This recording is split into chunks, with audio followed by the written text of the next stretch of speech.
Vamos conversar agora, Lorival Santana e eu, com o ex-embaixador do Brasil na Ucrânia e em Belarus, Renato Marques. Renato, em primeiro lugar, nosso agradecimento por participar aqui da edição do Jornal da CNN. Nosso boa noite. De cara, a nossa primeira pergunta, Renato. Acabamos há pouco de conferir na entrevista do presidente da Finlândia com Cristiane Amanpour, da CNN Internacional. Conferimos uma descrição do estado de Putin, segundo a qual ali não é uma questão geopolítica, é profundo misticismo, crença na mãe Rússia, um ódio e uma amargura por trás de decisões. Que chances a Ucrânia tem de escapar disso? Olha, boa noite, William, boa noite, Lorival. É um prazer estar aqui com vocês. Eu creio que a situação que está colocada não dá muita margem a otimismo, qualquer que seja o desfecho, porque mesmo que haja uma negociação de paz, conforme está mais ou menos colocada, e vários atores se movendo nesse tabuleiro, evidentemente que o estrago já está feito. Ou seja, é uma situação em que a Ucrânia está praticamente como uma espécie de terra arrasada, em que os territórios ocupados, que não sabemos se vão se manter na extensão que hoje alcança essa ocupação, ou até onde vão as intenções do Putin no tocante à Ucrânia. Então, enfim, o que está colocado é um país que pode terminar sem suas minas de carvão do leste, sem a sua siderurgia, sendo que ele ocupava, quando eu estava lá, era um dos 10 maiores produtores siderúrgicos do mundo, sem uma boa parte do seu celeiro, porque a produção de trigo ficará afetada, provavelmente, a julgar pelos movimentos das tropas, se tornará um país mediterrâneo, o que significa que estará totalmente dependente da boa vontade russa para poder utilizar portos de escoamento de sua produção, e não sabemos o que vai acontecer na região oeste. Até agora, o que vimos foi um único incidente, grave o suficiente para levantar muitas dúvidas, porque foi aquele bombardeio feito há 1 ou 2 dias atrás, que tem um claro sentido de exibição de força e, sobretudo, de provocação. Renato. Então, enfim, qualquer que seja o estado de espírito do Putin, os dados que estão colocados sobre a mesa não dão margem a nenhum otimismo, me parece, de nenhuma parte. Vou passar a palavra ao Lorival. De nenhuma parte, que eu digo dos observadores. Tá, Renato, vou passar a palavra ao Lorival para a pergunta dele.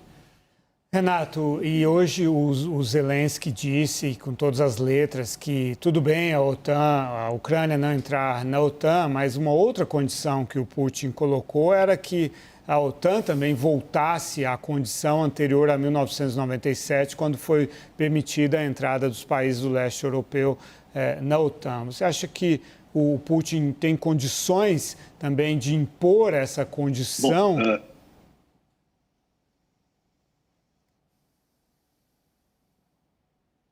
eu não creio num recuo da OTAN. Se isso viesse a ocorrer, seria uma capitulação absoluta de toda a estrutura de segurança da própria Europa, já não se, porque a OTAN, no caso, é o somatório de 30 países. E com relação à Ucrânia não se tornar membro da OTAN, eu acho que isso é uma grande manipulação da parte da Rússia, porque eu suponho que eles saibam perfeitamente que a Ucrânia, por ter base estrangeira no seu território, se for considerar a Crimeia, que era antes ucraniana, ou mesmo agora, que é ainda contestada, porque não há o reconhecimento internacional da Crimeia como sendo parte da Rússia.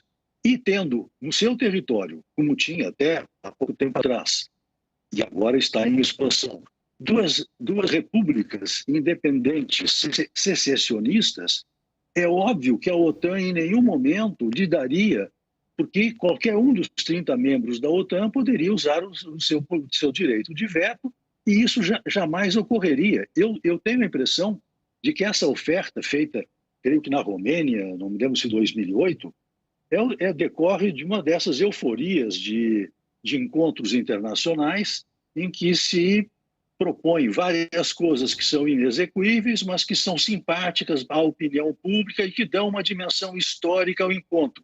Nesse caso, uma dimensão histórica trágica, porque esse tipo de oferta, de convite, está na base da argumentação russa para tomar uma série de iniciativas. Renato, deixa eu aproveitar a sua experiência e o seu conhecimento pessoal do país onde você serviu representando o nosso, onde você representou o Brasil. Em que medida, na sua avaliação, Putin cometeu um gravíssimo erro de cálculo quanto ao espírito de resistência, capacidade de luta e sentimento de nação dos ucranianos? Eu acho que sem a menor dúvida, porque tudo que estava colocado até enquanto nós vimos, a fase preliminar, prévia à invasão, é de que havia uma expectativa de, em poucos dias, parecia até que em horas, essa grande armada russa iria fazer uma blitzkrieg em território ucraniano e ia tomar as principais cidades, eliminar os principais alvos. A única coisa que ficava pendente para que ela alcançasse esse sucesso todo na avaliação de independentes era que o número de tropas que estavam estacionadas na fronteira, algo em torno de 190 mil soldados, obviamente não seria suficiente para tomar o país todo e manter a ocupação dele em função da inevitável resistência civil que ocorreria. Esse seria o único dado que parecia não estar muito compatível com as pretensões do Putin ao invadir. De resto, não há a menor dúvida que ele, não só nesse episódio, mas também, mesmo em 2014, quando na saída do Yanukovych e na anterior, em 2004, na Revolução Laranja, cada um desses episódios foram partes importantes do crescimento do sentimento de nacionalidade dentro da Ucrânia e que estão agora manifestados nessa grande resistência oferecida. Isso eu pude ver pessoalmente lá no período em que estive, sendo que de 2011 a 14 eu estava em Belarus, não estava mais na Ucrânia, mas era perceptível para quem visitasse, como eu visitei, Maidan e conversasse com as pessoas.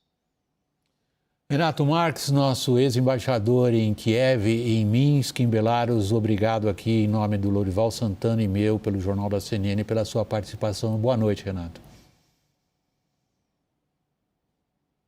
Boa noite para vocês.